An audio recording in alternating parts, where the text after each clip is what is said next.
Hello bachcho, let's read this question. So this question says block A of mass 1 kg is hanging at rest from a vertical spring of spring constant 600 Newton per meter.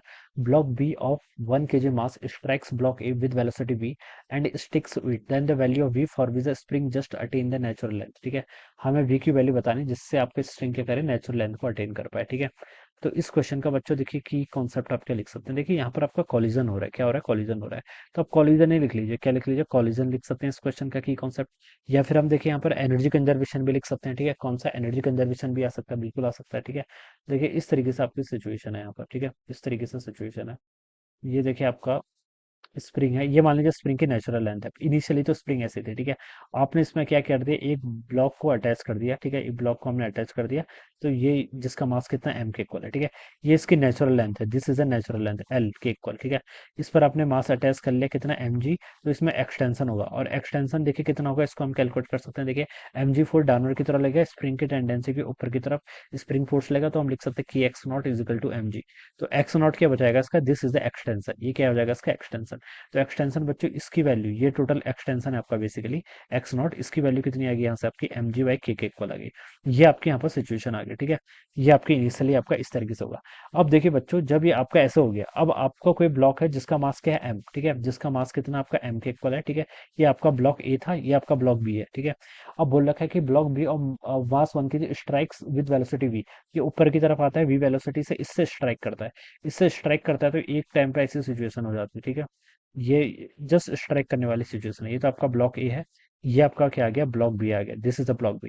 अब इन दोनों ने क्या कर लिया, एक दूसरे से स्ट्राइक कर लिया. ठीक है, स्ट्राइक करता है एंड स्टिक हो जाएगा इसके पास. Then the value of V for which the spring just attains its natural length. ठीक है, हमें वी की वैल्यू बतानी है जिससे कि अपनी नेचुरल लेंथ को अटेन कर ले. ठीक है, ये वेलोसिटी देगा. तो देखिए ए वाले ब्लॉक पर ऊपर की तरफ इंपल्स लेगा, ऊपर की तरफ इंपल्स लेगा तो दोनों आपके फिर से ऐसे आ जाएंगे. ठीक है, यहाँ पर इस तरीके से फाइनली आपका ये इस तरीके से सिचुएशन हो जाएगी. ठीक है, this is block A, block B. अब ये फिर से अपनी नेचुरल लेंथ में आ गया. ठीक है, इसकी लेंथ अगेन कितनी होगी, एल के इक्वल होगी. ठीक है, तो ये हमें बताना है. ठीक है, अब बच्चों देखिए हम इनिशियल पहले तो देखिए हम यहाँ पर क्या लगा सकते हैं, angular sorry linear momentum conservation का यूज करेंगे. ठीक है, इनिशियली देखिए ये ब्लॉक ए आपका रेस्ट पे था. ठीक है, तो इसकी वेलोसिटी कितनी होगी, जीरो. तो इसका मास टर्म से वेलोसिटी. ठीक है, और ये वाला ब्लॉक का मास कितना है एम, इसकी वेलोसिटी कितनी, वी के इक्वल, तो मास इंटू वेलोसिटी हो जाएगा. अब ये दोनों आपने यहाँ पर लगा लीजिए. This is our initial state, इसको मैं आई बोल देता हूँ, इसको मैं क्या बोल देता हूँ, एफ बोल देता हूँ. यहाँ पर देखिए जब ये आपस में कंबाइन होंगे तब कितनी वेलोसिटी हो जाएगी. ठीक है, इनिशियली देखिए ये हो गया और यहाँ पर जब ये होंगे, ठीक है, तो दोनों देखिए अब ये चिपक गया, आपस में क्लिंग हो गए. क्वेश्चन ने बोला क्या है कि block A with velocity sticks to it. ठीक है, इसके साथ क्या हो जाता है, स्टिक हो जाता है. तो अब इन दोनों का मास क्या है आपका M plus M, two M के इक्वल, कुछ कॉमन वेलोसिटी की जिसको मैंने वी डैश बोल दिया. ठीक है, अब यहाँ से देखिए एम से आपका एम कैंसिल हो जाएगा, ये टर्म तो पूरी जीरो है.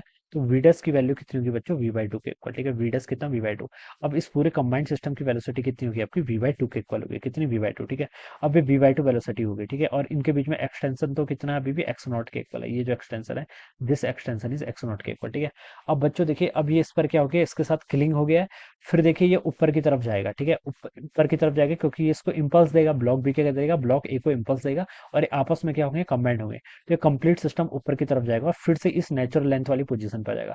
जब नेचुरल लेंथ वाली पोजीशन आएगी तब मैं बता सकता हूँ अगेन इसकी वेलोसिटी कितनी हो जाएगी, जीरो के इक्वल. ठीक है, यहाँ पर ये पहुंच गया. यही क्वेश्चन बोला ना, then the value of V for which spring just attain its natural velocity. अपनी क्या कर ले, जस्ट जस्ट अटेन कर ले, मतलब जैसे यहाँ पर पहुंचे इसकी वेलोसिटी कितनी हो जाए, जीरो के इक्वल हो जाए. और ये लेंथ अगेन कितनी हो जाए स्प्रिंग की, स्प्रिंग अपनी नेचुरल लेंथ पर आ जाए. ठीक है, ये लिख सकते हैं. अब देखिए, अब आपके कर लीजिए यहाँ पर हम एनर्जी कंजर्वेशन का यूज करेंगे. किसका, यहाँ पर एनर्जी कंजर्वेशन का. ठीक है, यहाँ पर हम क्या करेंगे बच्चों, एनर्जी कंजर्वेशन का यूज करेंगे इस सिचुएशन में और इस सिचुएशन में. ठीक है, अब बच्चों देखिए यहाँ पर आपके कौन कौन से फोर्स लग रहे थे उसके करस्पॉन्डिंग हम यहाँ पर देखिए अगर मैकेनिकल एनर्जी कंजर्वेशन का यूज करें तो देखिए ये सिचुएशन को चलिए मैं सिचुएशन वन बोल देता हूँ, इस सिचुएशन को सिचुएशन टू बोल देता हूँ. वन पे देखिए ये दोनों मासेस हैं एम प्लस एम, कितना हो गया, टू एम. ये वी बाई टू वेलोसिटी से ऊपर की तरफ मूव कर रहे हैं. तो एक तो उनके पास काइनेटिक एनर्जी आएगी, कितनी आएगी, हाफ. टोटल मास आपका टू एम हो जाएगा और वेलोसिटी कितनी है, वी बाई टू, तो वी बाई टू का square. This is the kinetic energy. ठीक है, और कौन सी एनर्जी होगी, देखिए यहाँ पर स्प्रिंग में एक्सटेंशन है, स्प्रिंग में एक्सटेंशन है तो इसके करस्पॉन्डिंग हम बता सकते हैं स्प्रिंग के पास क्या होगी, कुछ ना कुछ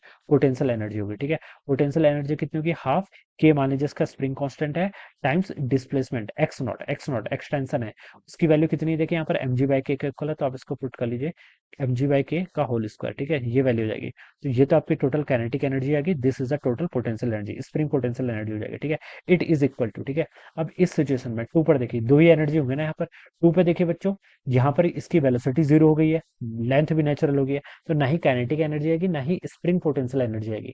एक दूसरी एनर्जी आएगी, कौन सी? देखिए ये सिस्टम आपका कितना एक्स नॉट डिस्टेंस ऊपर चला गया, कितना एक्स नॉट डिस्टेंस ऊपर, तो उसके कारण इस पर ग्रेविटेशनल पोटेंशियल एनर्जी आएगी। और वो कितनी होती है? देखिए 2 mg, 2 टाइम्स मास हो गया जी इंटू हाइट। हाइट कितनी? एक्स नॉट की वैल्यू कितनी है? mg बाई के इक्वल। तो आप यहाँ पर क्या कर लीजिए, mg बाई के कर लीजिए, बस सिर्फ यही एनर्जी आएगी, ठीक है। अब इसको यहाँ पर से आप क्या कर लीजिए, इक्वेट कर लीजिए। देखिए 2m से यहाँ पर कैंसिल करेंगे तो लेफ्ट साइड पर हो गया आपका mv² बाई 4 प्लस देखिए यहाँ से आपका एम स्क्वायर उधर आ जाएगा, जी स्क्वायर डिवाइडेड बाई के से के स्क्वायर, तो 2k इधर हो जाएगा इजिकल टू यहाँ पर आपका 2m² जी² बाई के, ये वैल्यू यहाँ से इतनी हो जाएगी, ठीक है। अब बच्चों देखिए यहाँ से आपका mv²बाई 4, ये तो लेफ्ट साइड में बच जाएगा। राइट साइड पर देखिए आपका m²g²बाई के को अगर मैं कॉमन ले लूँ तो 2 - 1/2 कितना होता है आपका? 3/2 के इक्वल है, तो 3/2 m²g² डिवाइडेड बाई के इक्वल हो जाएगा, ठीक है। हाँ ये हो जाएगा। अब देखिए m से आपका यहाँ पर एक m कैंसिल हो जाएगा, ठीक है। और यहाँ से हम देखिए वी स्क्वायर को क्या लिख सकते हैं, 4 से इसको आप यहाँ से यहाँ कैंसिल कर लीजिए, तो 3 × 2 कितना हो जाता है? 6 हो जाता है, ठीक है। 6g² बाई के इक्वल, ठीक है, ये वैल्यू हो जाएगी। और v को क्या लिख सकते हैं आप? √6g²। जी कितना है क्वेश्चन में बोला गया, डी गिवन है, तो 10 ले लीजिए, ठीक है। 10 का स्क्वायर कितना होता है आपका? 100, ठीक है, डिवाइडेड बाई नीचे आपका 600 है, ठीक है। नीचे आपका 600 के इक्वल दे रखा है, ठीक है। हाँ तो देखिए यहाँ से आपका 600 यहाँ पर है, 600 यहाँ पर है, तो ये पूरा कैंसिल, तो v की वैल्यू आपकी 1 मीटर पर सेकंड दी जाएगी, कितनी? 1 मीटर पर सेकंड, जो कि देखिए आपको बी ऑप्शन पे गिवन किया हुआ है। तो ये क्या होगा बच्चों, इस क्वेश्चन के करस्पॉन्डिंग यहाँ से आपका राइट आंसर हो जाएगा। दिस वुड बी द एक मास भी तो आएगा, सॉरी यहाँ पर मास भी आएगा ना, मास भी तो है।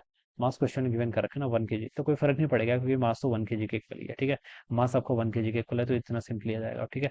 तो ये आपका 1 मीटर पर सेकंड, जो कि आपको बी ऑप्शन में गिवन है। So this will be the correct answer of this question. ये क्या हो जाएगा आपका, इस क्वेश्चन का आपका यहाँ से करेक्ट आंसर हो जाएगा। Alright, so I hope you all understood this concept. All the best and thank you so much.